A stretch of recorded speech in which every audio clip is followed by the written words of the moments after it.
A couple of videos ago, we saw that in just classic C3 photosynthesis, and once again, it's called C3 because the first time that carbon is fixed, it's fixed into a 3, or the first time carbon dioxide is fixed, it's fixed into a 3 carbon molecule. But we saw the problem with C3 photosynthesis is that the enzyme that does the carbon fixation, it can also react with oxygen. And when oxygen essentially reacts with your ribulose biphosphate instead of your carbon, you get an unproductive reaction. Not only is it unproductive, it'll actually suck up your ATP and your NADPH, and you'll go nowhere. So every now and then, when an oxygen bonds here instead of a carbon dioxide, you get nothing produced. So net, everything becomes less efficient. And so in the I think it was exactly the last video, we saw that some plants have they've evolved a way to get around this. And what they do is they fix their carbon on outsides on cells that are actually exposed to the air. And then once they fix the carbon, and they actually fix it into a 4 carbon molecule, into oxaloacetate, and then they pump, and that gets turned into malate. Then they pump the malate deeper within the leaf where you aren't exposed to oxygen. And then they take the carbon dioxide off the malate, and this is where they actually perform the Calvin cycle. And even though you do have your Rubisco still there, your Rubisco isn't going to have, the photorespiration is not going to occur because it only has access to carbon dioxide. It does not have access to this oxygen out here.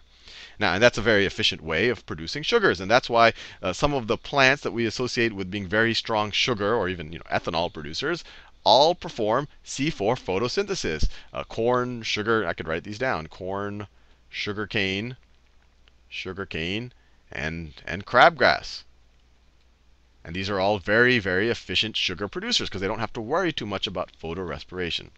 Now, some plants have a slightly different problem. They're not so worried about the efficiency of the process. They're more worried about losing water. And you can imagine what plants these are. These are plants that are in the desert. Because these stomata, these pores that are on the leaves, they let in air, but they can also let out water. Right? I mean, if I'm in the rainforest, I don't care about that. But if I'm in the middle of the desert, I don't want to let out water vapor through my stomata. So the ideal situation is I would want my stomata closed during the daytime. Right? This is what I want. So I want, if I'm in the desert, let me make this clear. If I'm in the desert, I want stomata closed. I want stomata closed during the day. Right? For obvious reasons. I don't want all my water to vaporize out of these holes in my leaf. But at the same time, the problem is that photosynthesis can only occur during the daytime. And that includes the dark reactions. Remember, I've said multiple times, the dark reactions are badly named. They're more the light-independent reactions. But they both occur simultaneously, the light-independent and light-dependent, and only during the daytime. So photosynthesis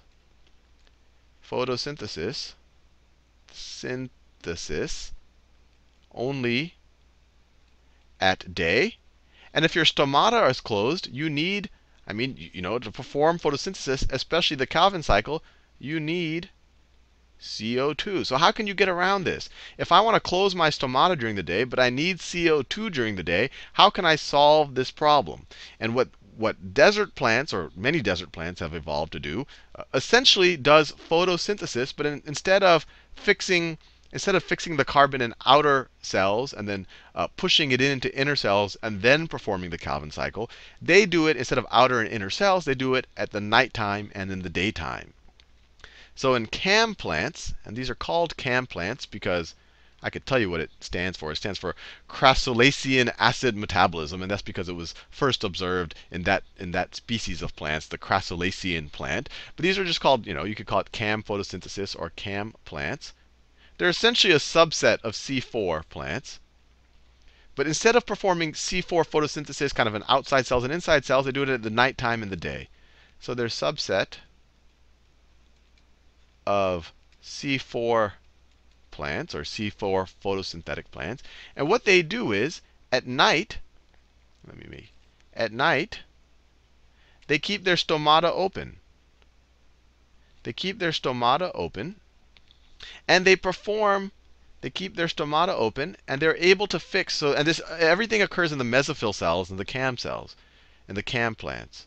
So at the nighttime, when they're not afraid of losing water. So let's say this is a mesophyll cell right here. My stomata is open. Let's say that this is my stomata right there.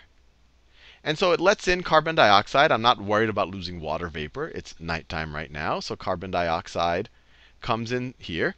And then it fixes the carbon dioxide. It fixes it the exact same way that the C4 plants do. So you have your CO2 come in, CO2. You have your PEP. You have your PEP. It's all facilitated by PEP carboxylase. That's the enzyme that can only fix CO2, that can only react with CO2, not with oxygen.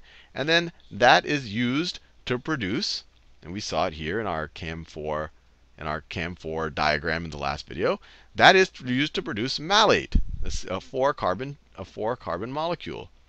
So that is used to produce malate.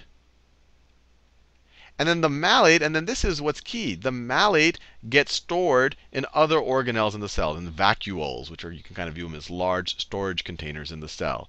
So I drew this as the whole cell. I mean, this is actually all occurring, in your chloroplast. But you can imagine your cell having a big storage center where the malate gets stored at night. And you can view malate as almost, it's like a carbon dioxide store, because later on we can access the malate and get the carbon dioxide.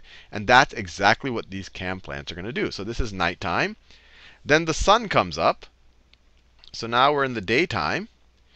This desert plant, well, maybe it's a cactus, it doesn't want to lose its water vapor, so it closes its stomata. So it's this stoma, this particular stoma now is closed. It's now closed, and you say, oh boy, how's it going to perform photosynthesis? Well, it can perform photosynthesis in that very same cell, because it stored up all of this malate at night. And so now the malate can be pumped out of the vacuoles into the stroma of our chloroplasts. And then you can have the pyruvate break off. But the more important thing is you have CO2 break off. So you have a ready supply of CO2. And now we can perform our standard Calvin cycle. In an environment only with CO2, our stoma is closed. So we're ready to go. Our CO2 reacts with ribulose biphosphate, catalyzed by Rubisco. It's the whole Calvin cycle, and we produce our sugar. So this is kind of a neat adaptation.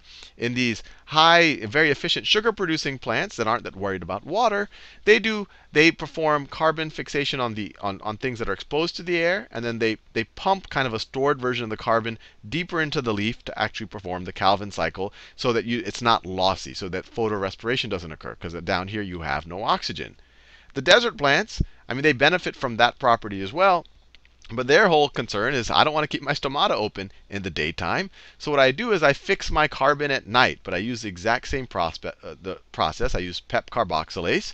And I store it. I store my carbon dioxide at night. And in the daytime, I can actually, when my light dependent reactions are occurring, and they're producing my ATP and my NADH, I can also perform my dark reactions in the daytime. As I said, the dark reactions always occur in the daytime, or my light independent reactions, because even though my stomata is closed, I have a store of carbon dioxide in the form of malate.